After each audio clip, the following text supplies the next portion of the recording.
it's a bit of a cliche to go out of your comfort zone, but then like you don't know if you're going to get another opportunity to like be able to learn so many new things and so many new people. So I would guess to seize the opportunity will be the like what I would recommend all the applicants and the new students as well.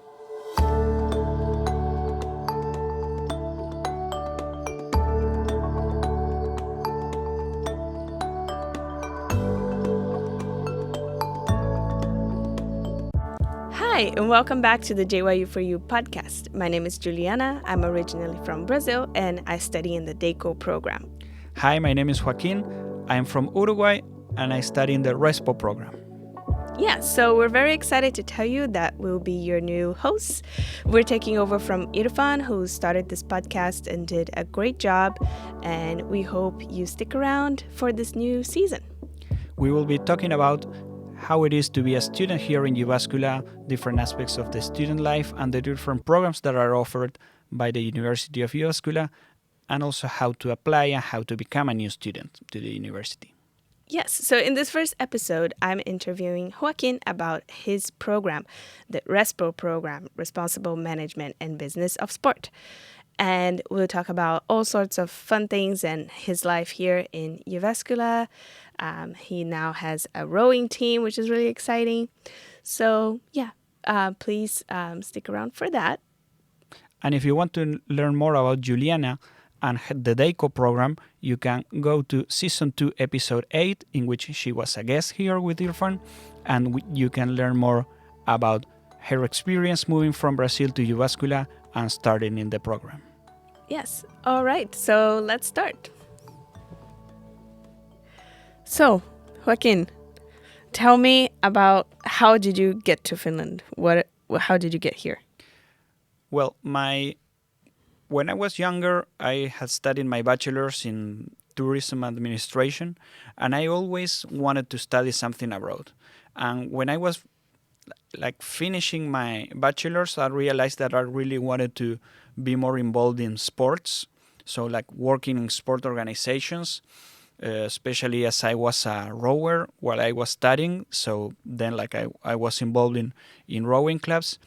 And then I think that my first like serious try to study abroad was when I was applying for some scholarships in England.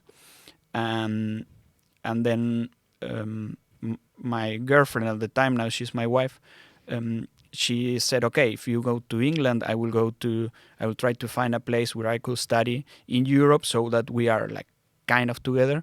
And then she applied to many universities in Europe.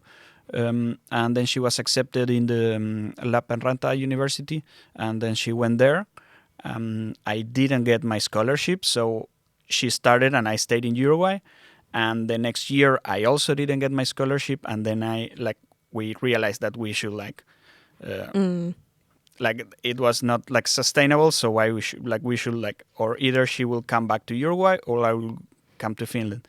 So I started looking for degrees. I found RESPO, which is the only master's degree for like sports management in Finland in any of the universities. So then, we decided, we got married last year. So on the 17th of August, we were getting married, and on the 20th of August, we were already here in Jyväskylä. Oh my God! So it was like a big change. But it was the right step to do at the moment. Nice. Yeah. So RESPO stands for Responsible Management and Business of Sport. Yes, Responsible Management and Business of Sport. It's a very long name, but I think like it also like embodies like the spirit of the program in a way that is not just like masters in sports management, but rather like they focus on, I think, the responsible word adds to like the leadership the leadership focus that they have. Is not like you're going to be any manager, but like a manager that is like, of course, like every manager will want to consider themselves like responsible, but when you look at the at all the courses that we have, there are a lot of them who were like really go deep into like not doing the like what is the right way to do things, and it's not just like willfulness, but rather like, okay, this is what the evidence says, like what's the research has been like pointing out, and how are the organizations that are more efficient, how do they manage their own resources.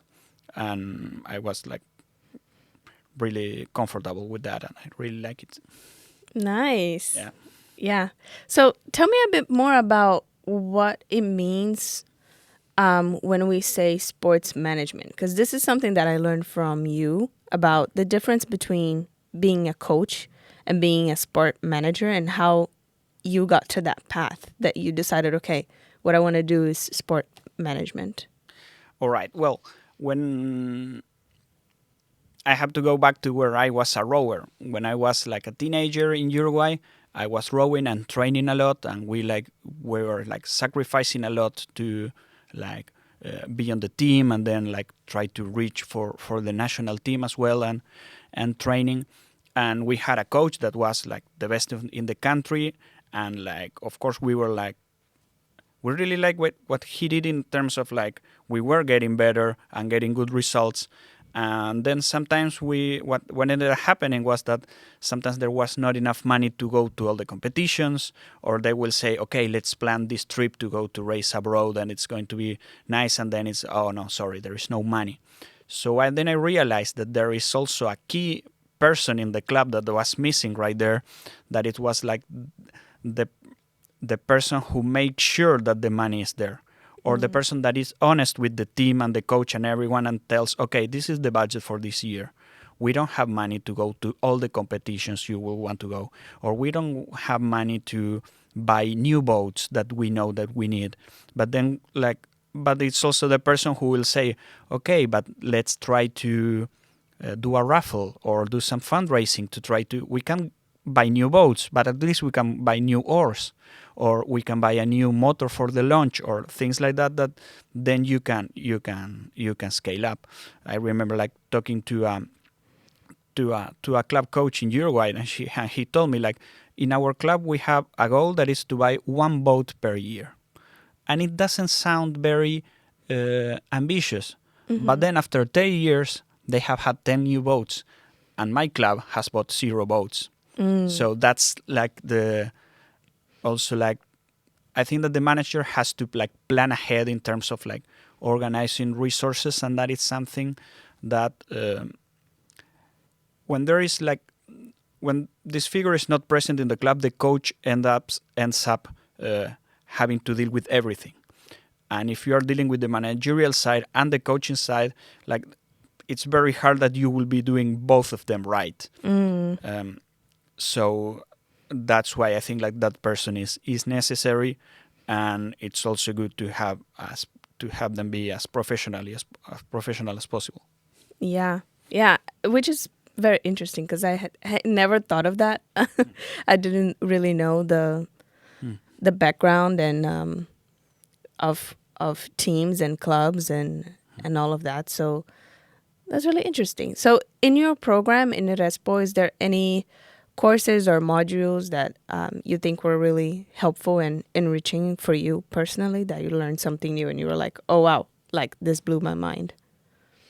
Yes, there are many courses that focus on the different aspects of what like management is, but also there is my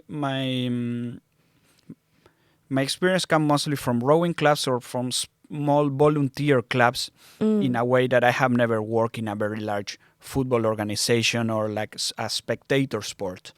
But we had a sports and media course about how the relationship goes between, like, you have a sport event happening, and then people are interested in that, and then people will want to watch it on TV, and then the TV will want to buy the rights, and then the person selling the clubs are the one who sell the rights to the TV, and so how it like fits itself, it's like, interesting, and I have never looked at it that way from my past experience.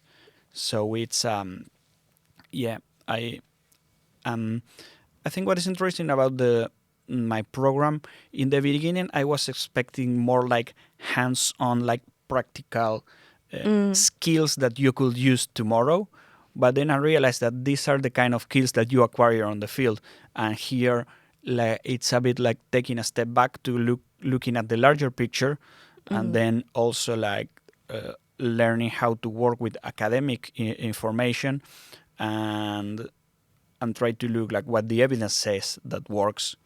For example, in the coaching area, sometimes people will do, oh, we have been training like this for the last 50 years, so this is how we are going to win.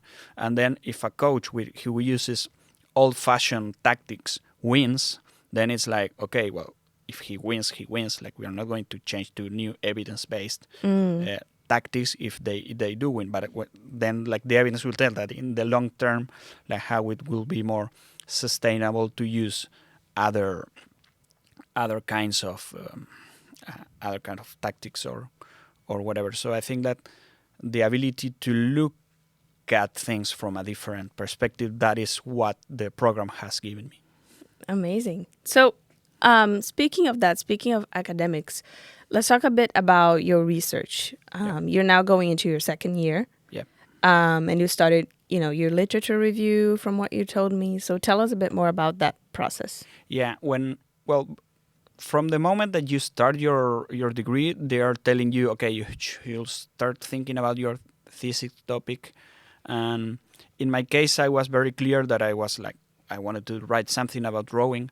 Some other people were struggling more in a way that they really wanted to find a good topic that would be meaningful for them to study. And in my case, there is a rowing competition called the Sulkava race, because it happens in Sulkava in Finland, that in the year 2004, 2005, they have 10,000 participants. At the time, it was the largest rowing event in the world. And it was in a small town in the middle of eastern Finland. And it was larger than the Head of the Chart, which is the largest regatta now that happens in Boston. So, and last year there were a little bit over 2,000 participants. So there had been a very steady decline, and I really wanted to know, okay, I talked with a lot of people who told me different reasons they thought why it declined, but I wanted to do a systematic or more academic inquiry into that, not to say, okay, this is what people think, but to go to obtain data and try to find something that is more data based.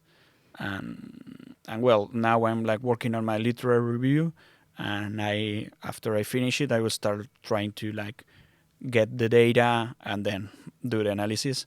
And I think something that I did right the last year was to try to finish as many courses as I could, so that for this year I only have to work on my thesis, getting my internship, and one extra course that I have to take, but it's only once a week every Friday. And I also have time to continue with my Finnish studies, which is quite demanding if you really want to learn, because in this case I don't study because of the credits, but because I really need to learn to use the language. Yeah. That's so interesting. And I wanted to know more about your thesis process in the perspective of, from what you told me, you spent some time in the workforce, working, and then now you're back into studying and academics. And sometimes when you have that gap of, working for a while and not being so involved in academics, it can be challenging to come back. So how have you found that the courses here helped you in that process so far? Well, my last lesson in my bachelor's was in December 2011. And my first lesson in my master's was in 2024 in August, so it was 13 years afterwards. So it was a huge gap in the middle. I remember the first day of of I arrived there and I was like sitting there with my notebook, and then I look around and like all the students were like, with their laptops, and it's like, okay, yeah, it's a new world now. But it was very enriching because I remember when I was in my bachelor's, we had some, I don't know, management courses or organizational, and then like the professor would say, well, if there is a boss that is narcissistic or stuff, or like they will be describing like common work things that will happen in the workplace, and I was like, okay, I'm writing an essay on how it will be because I had no idea. And now, like, I don't have to imagine what it will be to work with a very good boss or a very bad boss, because I have had many of them throughout my working career. So I think that like having been in the field for so long also gives me a different perspective of how the academic field looks at things. Yeah, that's really interesting. And then also related to that, how has it been for you to integrate into like general like community here in Jyväskylä? I hear that you started a rowing team. So how has that going for you? How has it been? Well, when I first arrived in Jyväskylä, I looked, there was like so many lakes, and I think, okay, there has to be a rowing club somewhere. And then I found the only club in the city is called Vihtavuoren Pamaus, which is originally from Vitavuori, which is a bit in the north of Jyväskylä. And they row in the traditional Finnish wooden boats, which is different from the boats that they used to row, that are like the racing shells that are like carbon fiber and really narrow. But it still was a good challenge, and my wife had already rowed when she was living in Finland during her masters. So she started in the Olympic boats, and then she moved to the wooden boats. So she had already raced in the Sulkava race. So, and I also wanted to like get involved in the field because that was what I wanted to write my thesis about. And also I realized that there is a lot of potential with like the students that like are living here, and like they will really enjoy the opportunities to be rowing. So when I arrived last year in August, I saw that there was like I started to look into it like in September, and like they were already preparing the boats for the winter, so there was not much activity. So then I met one of my professors, told me, oh, you should talk to this guy who is really into rowing, and then I went to talk to him, and then he told me, okay, let's go to Mikkeli this weekend for some like indoor rowing training, and I went with him, and then I got to meet more people and more people. Something that is great about rowing is that everyone will want to talk to you about rowing. So like you meet someone who likes the sport, and I think that will work for any sport in the world, that you meet someone who share your passion and you can talk for hours. And then I started talking with one another, going to other cities to visit the clubs, and then like I managed to like talk with the people in the club, and this was like November, December, and it was already too cold to row. But then I was like, okay, I would like to like start recruiting some students next year to start rowing. And then we saw that there was a race happening in June, the Jyväskylä Soutu. So I think, okay, I thought we could have a plan in which we start rowing in May, because in April the lake is still frozen. Start rowing in May, we train for a couple of weeks, and then we race. So it was like a process which was appealing from my point of view, because it was short enough that you don't have to commit to row for the whole year, but rather, okay, we train 4 times and then we race. And if we lose, we lose, and if we win, we win. But there was like no pressure in that competition. And also, one of the challenges that we face is that they told me, like, oh, but all the students will be gone because the classes will end in April, and then the student will go home. And I guess like the students who are originally from Helsinki or from Oulu or from I don't know, from the Netherlands will go back during the summertime, but the people who are from Uruguay, from Bangladesh, they're not going back during the summer. So they need they need something to do during the summer, and also like there are not so many opportunities because like most activities stop during the summer. So we started with that group. We raced. After the race, we kept going throughout the summer, and then now in September, in which we are starting our like the new semester is starting, and in May when we started, we didn't have a lot of people because most of them had finished the course. But now in September, we have everyone. So we have a lot of people joining the club, which is like a great challenge because we have like only a couple of weeks before we have to stop before it gets too cold, and especially when the winter time comes, then it's going to be too dark. And that also helped me integrate in not only creating a rowing team inside a club that already existed, but rather to integrate into the club in a way that when I go rowing with the regular team, like they are only speaking Finnish, and then I have to adjust because of course I don't understand everything they say, but I understand some things they say, and when I understand, just follow what everybody else is doing. And also the people are really happy to have you here, and I guess that it's a challenge to integrate when you like move into a new country. Then you have just tried to find your space. I think that people have like this preconception that the Finns are like a bit close or shy, or they don't want to meet you. But I think like especially when you come from Latin America, you are like more used in social interactions for people to meet you halfway. And I think that in my experience in Finland, you have to go all the way to really like meet them. But then like you will have to do a bit of extra work, but then you will be like very welcome.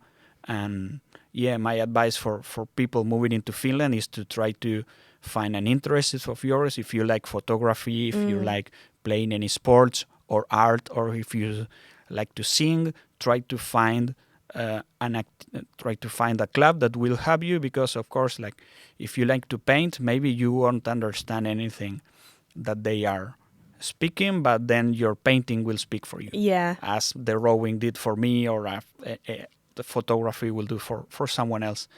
So I think that is something that eventually will help you get integrated, getting more used to the language, and also like making new friends.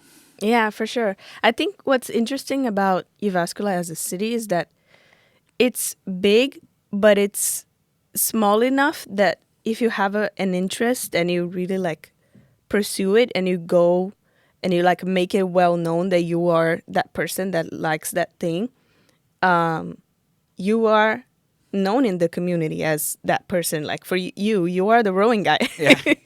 You became the rowing guy. Like everyone knows. Yeah. So I think that's really important when trying to integrate. Like surely everybody has something that they like to do, a hobby, or something that even they're interested in, but they haven't done yet. But there's space for everyone. Like there's all sorts of clubs that happen at all sorts of times, and because the community is largely students, it's always with that in mind. Like there's everywhere you go, there's always like student prices, like accommodating hours for students. Like it's that's really special about Jyväskylä, I think. Yeah, and also like being a student, I was surprised after being in the workforce for so long, and then like being a student again, on like how much free time I had in a way. And also Jyväskylä offers a lot of opportunities to try new things. Yeah. And that is something that at least like where I come from is it's not that easy if you want to like, I want to learn how to paint, or like there is also not only the university but also the Kansalaisopisto in the like the city like education center for adults, and they like I took a Finnish course there, and then there was like guitar courses. There was one course which was a karaoke course, so just like learn how to sing karaoke. stuff like that. My wife, she really liked to go running, and she liked to race like the 10K, 5K race. Whenever she will just sign up and race. And then this year she was like, okay, there's like a training group that they are starting to train to go to the races, and she joined, and it's like an athletics club, and like they are like really training, and they have an activity in which you could try out different athletic activities, like I don't know, like pole vaulting or long jump and stuff.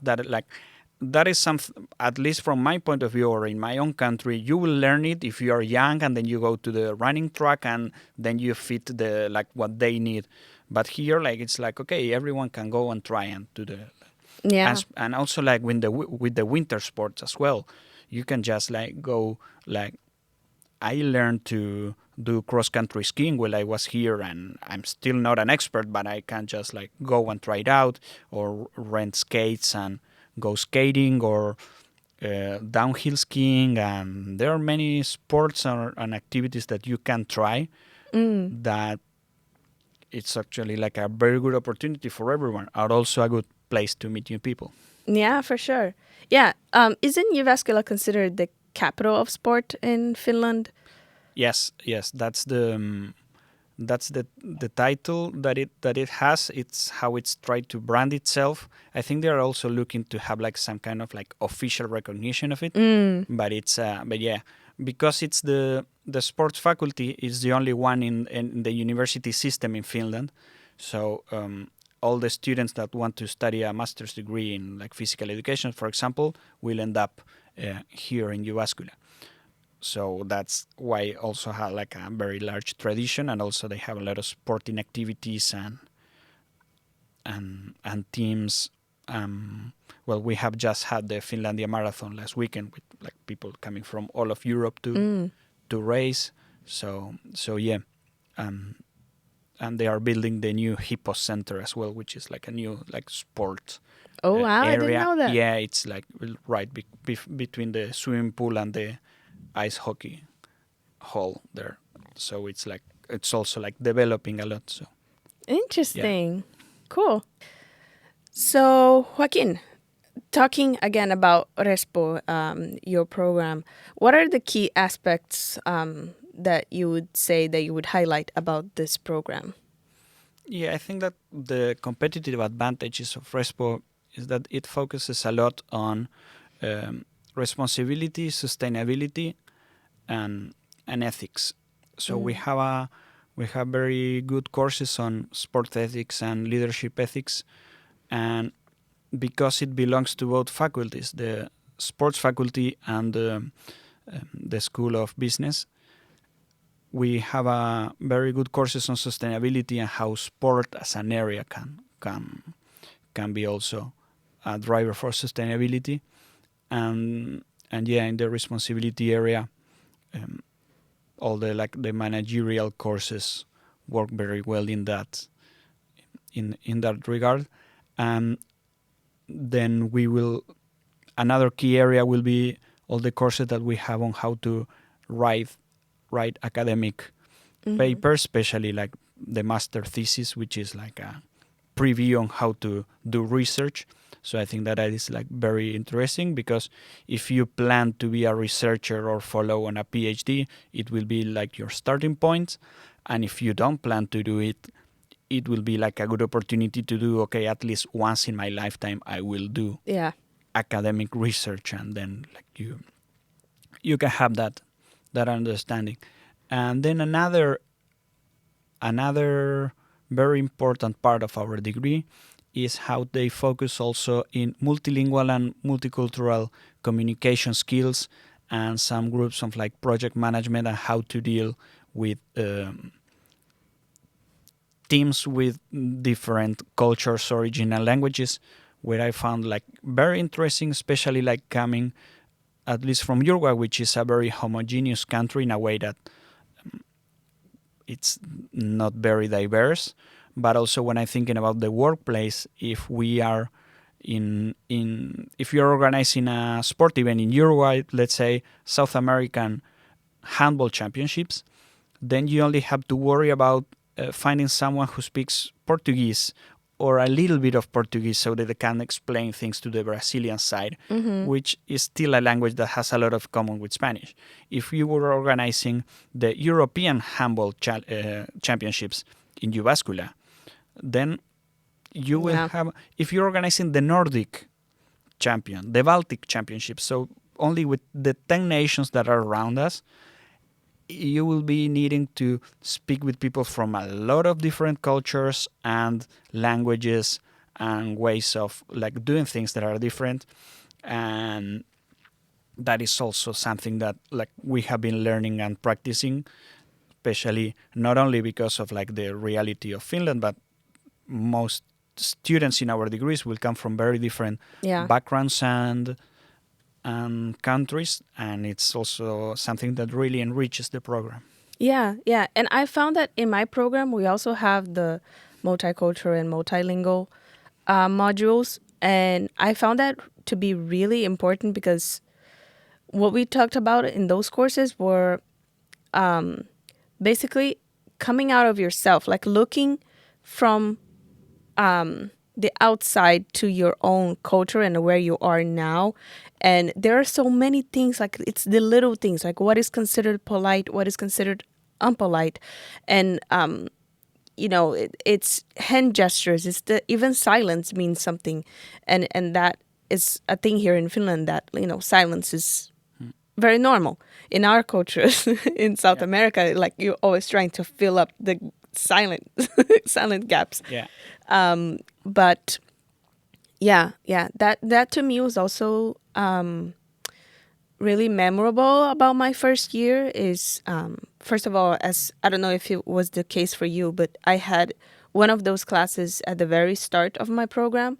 And that was really important also to inform like group work, which is a really big thing here. And and it was a learning experience for sure, because I had never been outside of where I'm from, Brazil. So the cultural difference is big, like there's no way around it, but it's also easy. Like they make it easy for you to understand the local culture, and they don't take it like they don't assume that you know. So they tell you, here, this is how we usually do things. And, you may do things this way, and we understand, like, and we had a lot of moments to talk in those classes, which I thought was really nice and really enriching. Yeah. And it also, like, gives you awareness on how things are different for different, like, from the different cultures. So one time, for example, we were having guests at my house from different countries, from other like international programs. And then I was thinking, like, in my culture, if we are eating, I don't know, some meat and potatoes, and you, like, the polite thing will be to finish the dish, and then like, okay, I have had enough. Or if you want more, okay, do you want some more? Yes, and that's all right. In other cultures, if you finish your dish and you like clean the plate, it may be looked as you didn't feed me enough. So you're disrespecting me. Or you didn't like the food. Or you didn't like the food. So for some culture, they will say, I have to eat everything because that's the polite thing to do. But for other countries, it will be like, if I eat everything in the plate, I will be telling my host, this was not enough. So, and then like you really don't know how to do so, like, or sometimes they will expect you to, like, in my country, like the host will serve the food. In other countries, you will put the food in the middle and everyone will take a scoop or whatever. Oh, interesting. And that is also like, it can be awkward in a way, but then if you just like incorporate the awkwardness into, and it's also like a good like talking point when you are like having like, okay, you have a meeting and it's awkward because nobody's talking, then you can, okay, so I know this is being done differently in different countries, so like this is what I'm going to do, and then you can say, how do you do it in your own country? And then people can talk about the differences. Especially I think like the table manners are a very like neutral topic to talk about, in which is that you're not talking about like the cultural difference that may be a bit more sensitive. So, but that is something that I also like learned to do here, that not take for granted that like everybody will share the same manners, and there is not like one good way to do the things or a bad way. Yeah, and that's like a life lesson that you take.